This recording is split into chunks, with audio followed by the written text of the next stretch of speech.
भारतीय राष्ट्रीय काँग्रेस येवला तालुक्याच्या वतीने तहसील कार्यालय येवला परिसरामध्ये टाळनाद आंदोलन करण्यात आले। नुकत्याच जाहीर झालेल्या अर्थसंकल्पामध्ये केंद्र शासनाने शेतकऱ्यांसाठी कोणतीही भरीव तरतूद केली नसून देशातील शेतकऱ्यांना कोणतीही आर्थिक मदत केलेली नाही। तसेच दुष्काळ निधी अद्याप कोणत्याही शेतकऱ्याला मिळाला नसून शेतकऱ्यांच्या शेतीमालाला हमीभाव देखील दिला जात नाही। यासह महागाई, तरुणांसाठी रोजगार व पेट्रोल डिझेलचे वाढलेले दर कमी करावे या विविध मागण्यांसाठी तालुकाध्यक्ष समीर देशमुख यांच्या नेतृत्वामध्ये टाळनाद आंदोलन करण्यात आले।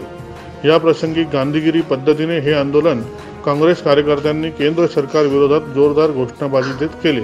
आंदोलन प्रसंगी येवला शहर पोलिसांचा मोठा फौजफाटा तैनात करण्यात आला होता। यानंतर येवला तहसीलदार आबा महाजन यांनी विविध मागण्यांचे निवेदन देखील सादर करण्यात आले। आज येवला तालुका काँग्रेस कमिटीतर्फे शेतकऱ्यांना संपूर्ण कर्जमाफी मिळावी, त्याचबरोबर जी दुष्काळाची रक्कम आहे ती आज बहुतांश शेतकऱ्यांना प्राप्त झालेली नाही, पीक विम्याची रक्कमही मिळालेली नाही। त्याचबरोबर देशामध्ये मोठ्या प्रमाणात बेरोजगारी वाढलेली आहे, महागाई प्रचंड प्रमाणात वाढलेली आहे, पेट्रोल डिझेलचे दरवाढही भरमसाठ झालेले आहे, घरगुती गॅसच्या किमती अत्यंत वाढलेल्या आहेत। या सर्वांच्या प्रश्नांसाठी त्याचबरोबर शेतकऱ्यांची वीज बिलही माफ झाली पाहिजे या प्रमुख मागण्यांसाठी आज आम्ही येवला तालुका काँग्रेस कमिटीतर्फे तहसील कार्यालयात टाळनाद आंदोलन केलेलं आहे। तसेच आम्ही धरणे धरून इथे बसलेलो आहोत। या शेतकऱ्यांच्या मागण्या मान्य झाल्या पाहिजे।